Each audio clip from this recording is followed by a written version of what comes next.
बिस्मिल्लाहिर्रहमानिर्रहीम, अल्लाह के नाम से जो बड़ा मेहरबान बहुत रहम वाला है। दज्जाल का कैद से निकलना भी कयामत से पहले की 10 बड़ी निशानियों में से एक है।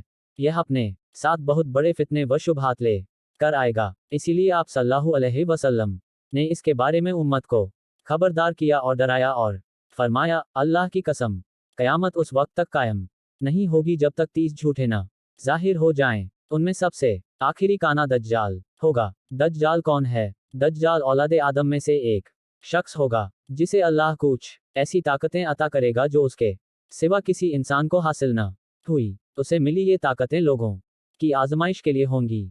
वह ये दावा भी करेगा कि वही रब्बुल आलमीन है। उसकी बाएं आंख मिटी हुई होगी, यानी वह काना होगा। कुछ अहले इल्म के नजदीक उसे मसीह इसलिए कहा गया है वह सारी जमीन में घूमेगा, वह चलेगा फिरेगा। दज्जाल का अर्थ मतलब फरेब है।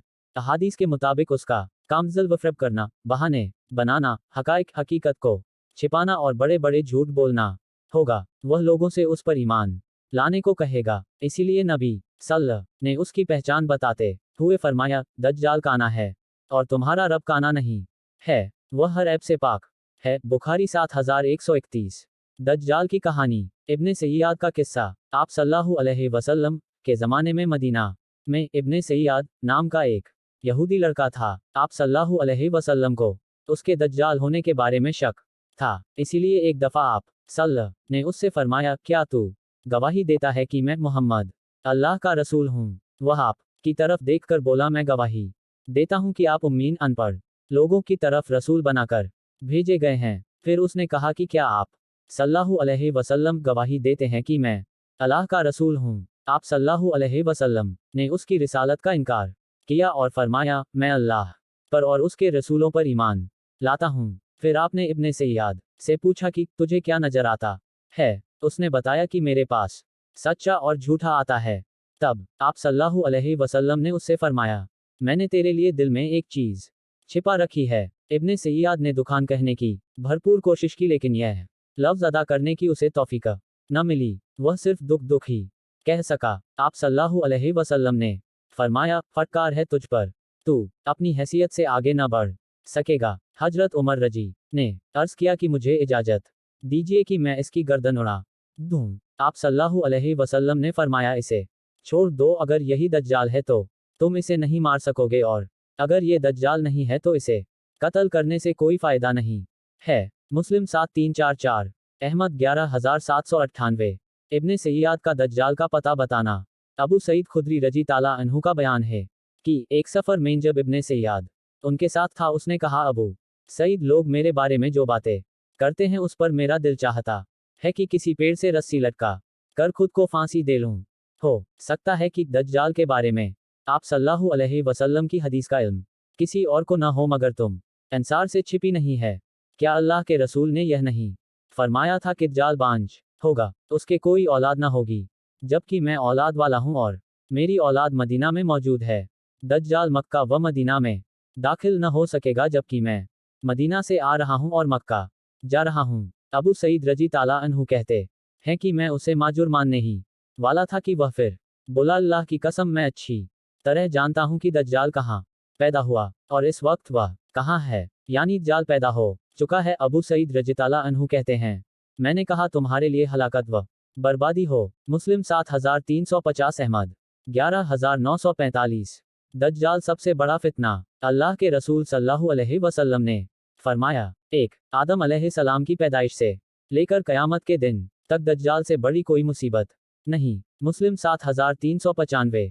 2 दज्जाल के अलावा दूसरे फितनों का तुम्हारे बारे में मुझे ज्यादा डर है। दज्जाल अगर मेरी जिंदगी में निकल आया तो मैं दलील के जरिए मुकाबला करके तुम सब की तरफ से उस पर भारी पड़ूंगा, और अगर वह मेरे बाद आया तो हर शख्स दलील के साथ उस पर गालिब आने की कोशिश करे। अल्लाह हर मुस्लिम की मदद करेगा। मुस्लिम 7373। इब्ने माजा 4077। 3 मैं तुमको उससे डरा रहा हूँ।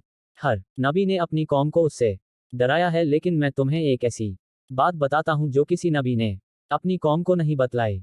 वह ये कि दज्जाल एक आंख से काना होगा और अल्लाह ता ऐसा नहीं है। बुखारी 7127। इब्ने माजा 4077। खुरूज दज्जाल से पहले होने वाले वाक़ियात। 1. बैतुल मक़दिस के आबाद होने से मदीना की बर्बादी शुरू हो जाएगी। मदीना बर्बाद हुआ तो कुस्तुनतुन्या फ़ैह हो जाएगा और इसके फ़ैह होने के बाद जल्दी ही दज्जाल निकल आएगा। अबू दाऊद 4294। 2. तुम ईसाइयों के साथ सुलह कर लोगे, फिर एक जंग के बाद रूमी तुमसे गद्दारी करेंगे मगर तुम्हें जीत हासिल होगी, मालेग निमत मिलेगा और तुम नुकसान से बचे रहोगे। अबू दाऊद 4292। 3. खुरूज दज्जाल से पहले के 3 साल बहुत सख्ती भरे होंगे। पहले साल 1/3 बारिश व 1/3 पैदावार कम होगी। दूसरे साल 2/3 बारिश व 2/3 पैदावार कम होगी और तीसरे साल न कोई बारिश होगी और न कोई चीज़ जमीन से पैदा होगी। उस वक्त ला इलाहा इल्लल्लाह, अल्लाह अकबर और अल्हम्दुलिल्लाह का जिक्र लोगों की खुराक का काम करेगा। इब्ने माजा 4077। 4. दज्जाल उस वक्त तक नहीं निकलेगा जब तक कि लोग उसके जिक्र से गाफिल न हो जाएं, यहाँ तक कि खतीब मिंबर से उसका जिक्र करना तक छोड़ देंगे। अहमद 16788। 5. अरबों की तादाद काफ़ी कम हो जाएगी। लोग दज्जाल के डर से पहाड़ों में जा छिपगें। मुस्लिम 7393।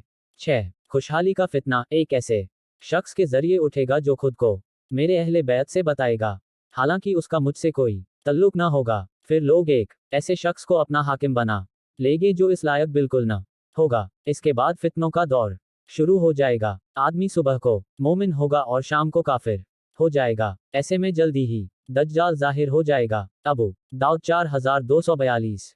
7. खुरूज दज्जाल के वक्त मदीना बेहतरीन जमीन होगी। उसके हर सुराख पर फरिश्ता तैनात होगा जो दज्जाल को मदीना में दाखिल होने से रोकेगा। ऐसे वक्त मदीना में 3 ज़ल्ज़लें आएंगे और कोई मुनाफिक ख्वाह मर्द हो या औरत ऐसा न होगा जो मदीना से निकलकर दज्जाल से जा न मिले। इनमें से ज्यादातर औरतें होगी। ये वह दिन होगा जब मदीना अपने मैल कुचैल को इस तरह निकाल देगा जैसे लोहार की भट्टी लोहे के मैल कुचैल को दूर कर देती है। दज्जाल के साथ 70,000 यहूदी होंगे, जिनमें से हर एक ने हरे रंग की रेशमी चादर, ताज व जैवरात से सजी तलवार पहन रखी होगी। अहमद 14158। दज्जाल कैसा दिखता है? वह छोटे कद, मजबूत जिस्म और बड़े सर वाला होगा। उसकी दोनों आंखें ऐबदार होंगी। दाएं आंख अंगूर की तरह फूली हुई होगी और बाईं आंख पर चमड़ा आया हुआ होगा। बाल घने व घुघराले होंगे। सफेद रंगत वाला होगा और उसकी दोनों आंखों के बीच काफिर लिखा होगा। तमीमदारी रजी ताला अनहु की दज्जाल व जस्सासा वाली हदीस के मुताबिक वह एक समंदरी जजीरे में कैद है।